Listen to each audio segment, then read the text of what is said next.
Hello, and I'm Shieldwall100, and welcome back to my second quick critique for the March Night Models releases. This is the third video of this type on my channel, but yeah, like I said, this is the second one for this month because I broke down this month's releases because there are quite a few of them, and this time I am focusing on the releases which are more based around the Court of Owls, but we'll come to that in a moment. Yeah, 3 lovely kits specifically catering for the Court of Owls, and maybe some others which I shall tell you about. Let's get on with it then. Well, first up today is the Court, as in the Court of Owls themselves.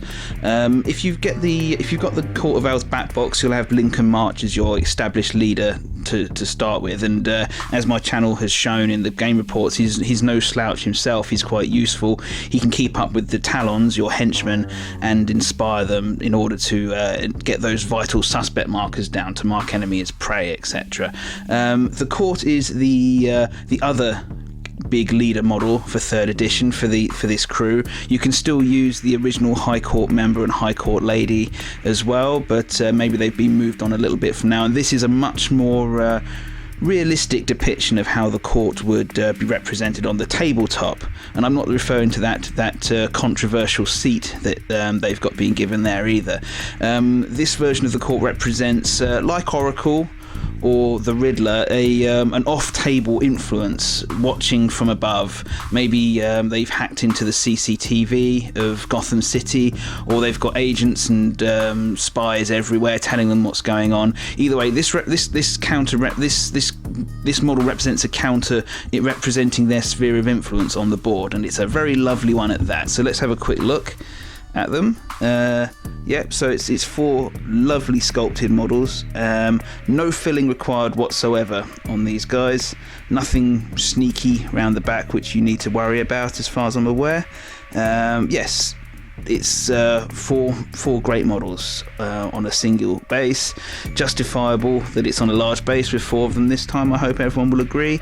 And yeah, I no complaints at all. Look forward to painting this up and getting some use out of it. But like I said, this isn't 4 people and a chair walking around Gotham streets. This is they've got the Intel support rule, as we'll see in a second on their stat card, which is one where basically this represents an area where they're specifically influencing on the board and watching from. Okay, it doesn't represent those 4 models being actually on the streets, and why would the Court of Owls be anywhere near the action anyway?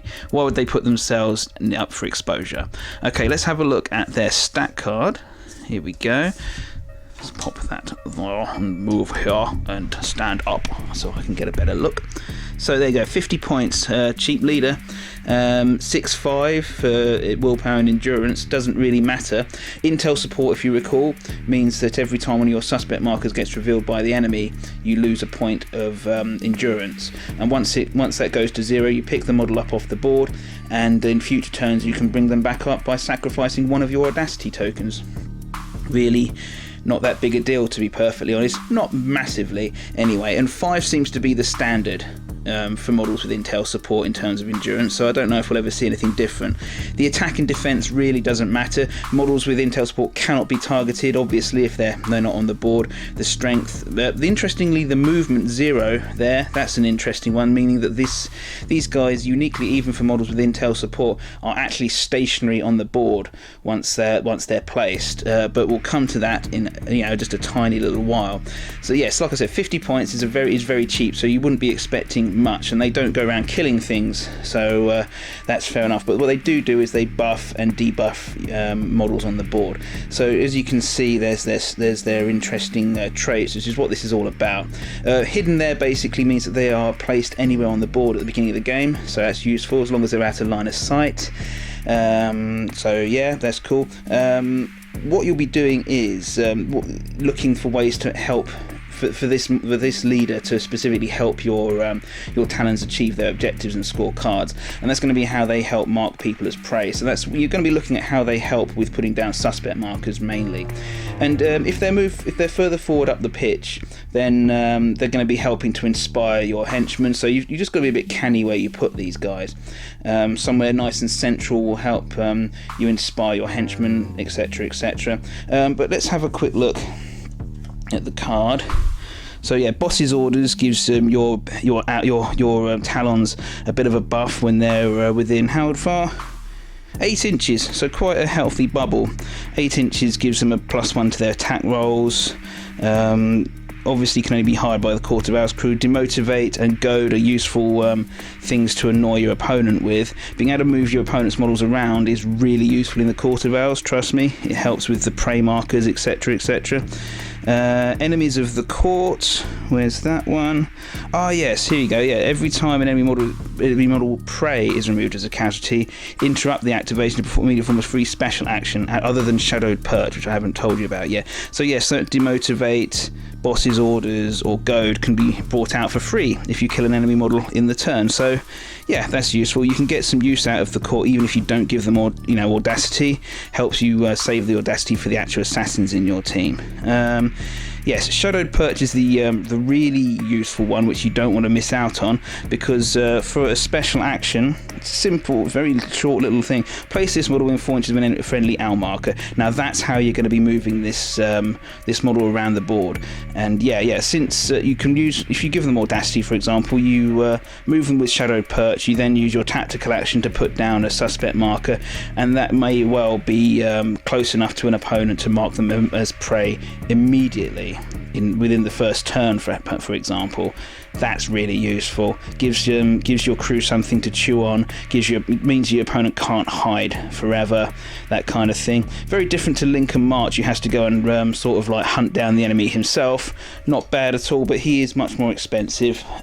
So you're trading in the actual hitting power of a high-powered leader who's highly mobile and armed, with one who is much cheaper but does a lot of the job without actually having the physical presence on the board. Okay, let's carry on and see what other models are in this release. Well, next up we have a blister pack of 2 models, which is getting a little bit uncommon these days, but does still happen. 2 Court of Owls based Talon models. Okay, so these are their undead henchmen that they use in their crews. Although Talon himself is not a henchman, but he is in the comics he's a henchman, not in the game.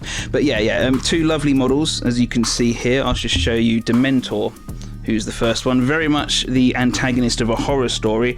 I do believe he featured against the Robins. I might be wrong though, correct me in the comments if so. But yeah, he is very much the horrific hunter archetype you'd see in a horror film or horror story. Ragged as all hell with that bent sickle and a very raggedy cloak as well.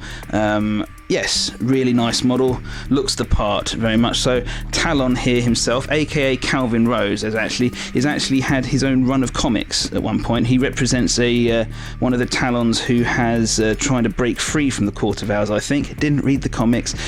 He's an interesting one if you want to take a model whose instead of hunting is based around running away. This is probably your guy. But the only thing I'd say about him, you can see the details all there, lovely. No filling to do on either of these models either. The joints are really, really nicely done. I'm not sure about this pose or how realistic that is. It might be a panel from a comic book though, so can't blame anyone. But it's a lovely superhero punch though, isn't it? Superman punch, I think is what they call it in wrestling. And yeah, really nice. And the base itself is cool. So it's a couple of girders, so yeah. Definitely would see them outside, nothing too unrealistic about that.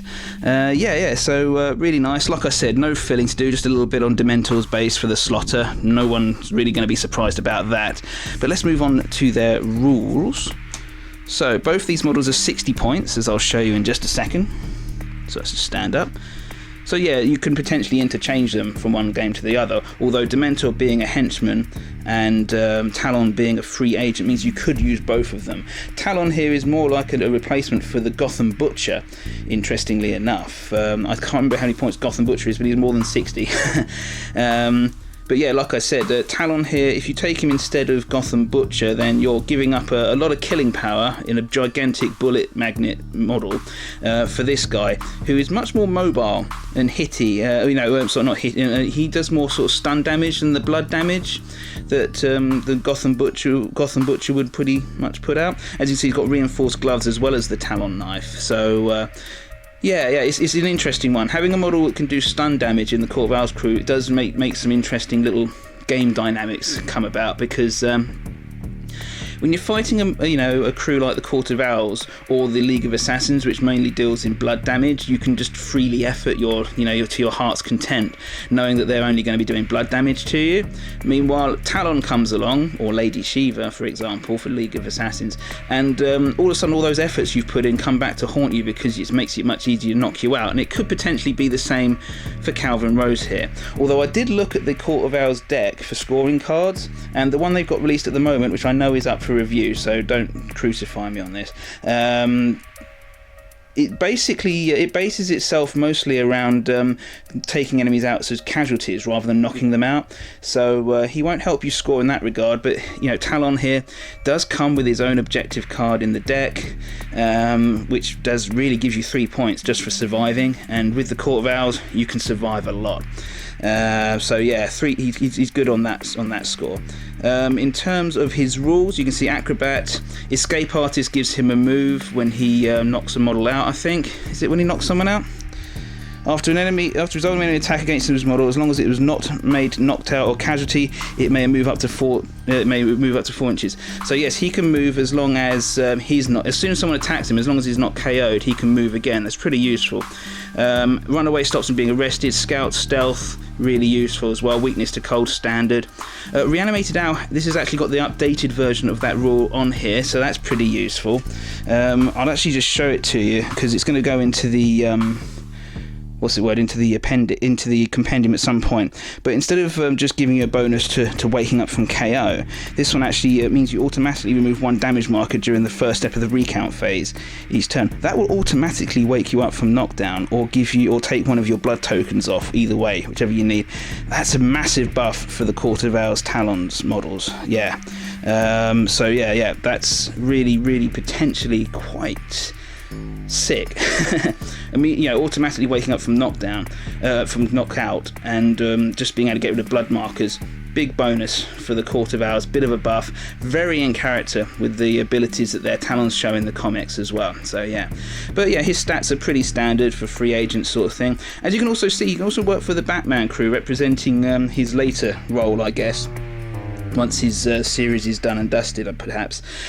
Yeah, he's a potentially useful 60-point free agent for the Batman crew as well. I mean, he's got reinforced gloves, he can do blood damage, he's got decent stats.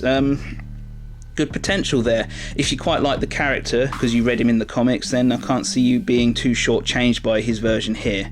Really nice. Right, moving on to Dementor's rules. 60 points again. As you can see, Endurance 8. So, as you now know, doing huge amounts of blood damage is the only way to get rid of these models permanently. And this guy is tough. He's got Endurance 8, going down to his traits, he's got Light Armour and Obstinate, as well as the usual Reanimated Owl. He's not going anywhere soon. Plugged into that Sneak Attack and Stealth, they're a great duo as well. His stats are pretty much the same as the other Talons, 4 for attack and defense. His weapons, I think there's a misprint. There's no damage on Dementor's Claw there, you can see. So I'm pretty sure I saw somewhere that they were going to be putting that in, but it obviously didn't make it into the print. Sooner Night Models gets their printing back done in-house, the better. I'll be sure to look that up before I use him, that's for certain. But yeah, his sickle's pretty useful. Sharp, reach and poison, that's a handy one to use even without the claw being there, so yeah. But like I said before, Inspire Fear is a funky little rule. It's the only special action he's got, so if he's got Audacity, it's kind of a freebie. If you want to move and attack with him, you might as well Inspire Fear with him as well. So yeah, and it might always pay off as well. I mean, potentially you could remove someone as a casualty with it. That's useful. Yeah, these two models sold in a blister pack of 2. Great figures. If you've got the Court, they're really useful. If you want Calvin Rose and you've only got the Batman crew, then don't know if that's going to be so useful. It depends how cheaply you can pick up the blister. Perhaps you can get it on sale somewhere in a few years' time or something. But yeah, I mean, I don't know how worth it he'll be just for him. But that way, if you've got both crews, I mean, or if you're looking for a segue into another crew and you've already got Batman, then, Court of Owls is certainly looking like a good contender these days. So, yeah. Let's move on to the last model in this little grouping. Rounding off this month's releases, we have Raptor here, otherwise known as Richard. Yeah, Richard. I'm guessing, I think he's a Nightwing antagonist. I can't remember, don't quote me on that. I'm sure he's easy to look up. My comic foo on this lot is a little bit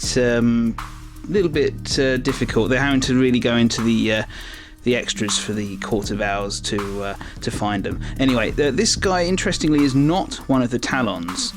So he isn't a reanimated owl. He's not an immortal assassin of any sort. I think this guy's something of a mercenary.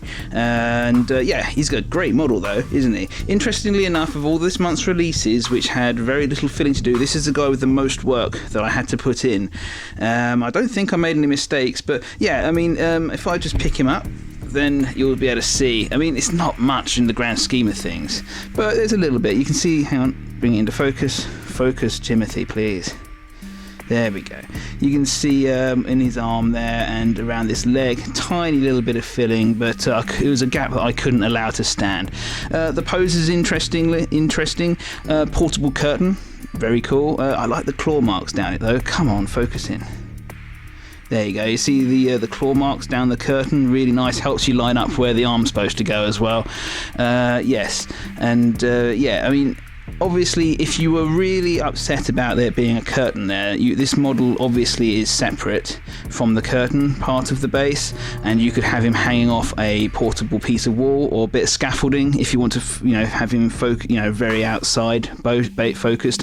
I don't mind. I actually think the colour contrast on this on the curtain, the violety, purpley, pinky sort of colour, really offsets the more sort of neutral tones the model's going to be in when he's finished.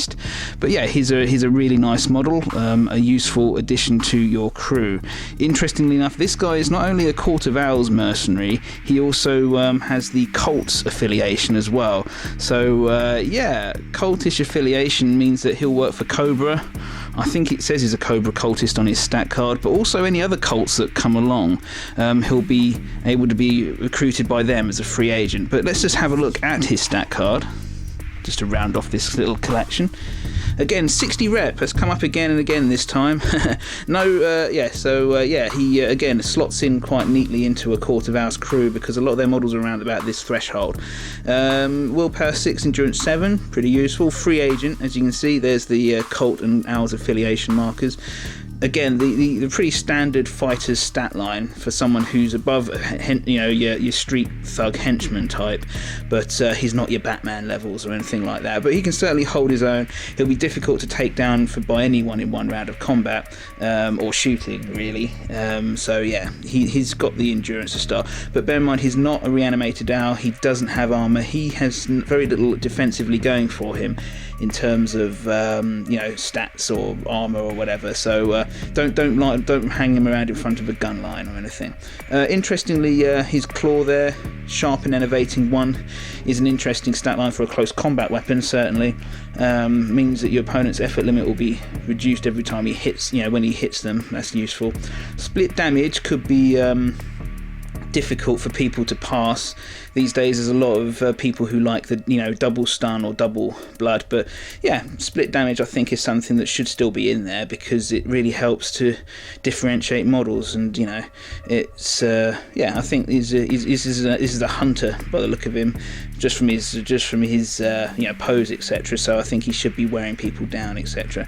The gas is an interesting one. It's an expansive base, enervating 2 and a little tiny bit of damage, so I don't think it's really going to be the focus of his attacks, but it's useful if he can't make it into combat, just to give that that innovating effect across maybe a few models as well. So yeah, he's very mobile with a back claw. We like that. Desensitized is that's the one where he, let's see. Oh yeah, I didn't even notice the desensitized. That's useful. So he, like Bane and a few others, he can't be knocked out by taking down his willpower. You've got to get through his willpower and then through his endurance to do anything to him. That's useful. He gives him a lot more. He actually has a bit more survivability than I thought. But still, if you stand up against the gun line, he will go down with that endurance 7 being, the only thing stopping blood damage from doing it. But against Batman crews or other ones with lots of stun in their lineup, he's going to be difficult to put down. Street Fighter's useful, but you have to trade in your suspect markers to use it to get the extra attacks. So, you know, variable usage. Your mileage may vary depending on which crew you're hiring him in. Sturdy's handy, means he doesn't reduce his effort limit for crew damage. And Thief is a stat line I haven't really used that much. A trait even I haven't used that much. But yeah, it's potential. If you could potentially really annoy your opponent with that one by taking cards out of their hand. Yeah, this guy, it's like I said, he is he's mobile, he's fast, and he hits hard. For 60 rep, he could certainly do worse. Amongst the Court of Owls, I don't know how useful he'll be, because he kind of does the same thing that a lot of your Talons do already, but he's an interesting different model to do so. Obviously for cults, depending upon which cult you're taking and what's already in it when they get released, of which we do not know, this guy is a bit of an, you know, I have absolutely no idea how he'll fit in at this stage, because I don't even know what their objective card's going to be looking like. So yeah. But yeah, he's in the existing Cobra Cultists deck. He's a much needed bit of mobile hitting power to add into their otherwise fairly grounded units. Okay, that concludes today's critique of the new releases. I'll pop these on YouTube in a little while, and yeah, please leave me any feedback you can see in the comment section below, and you know, how I can improve these videos. Thank you very much for your time. I'm Shield War 100. Bye bye.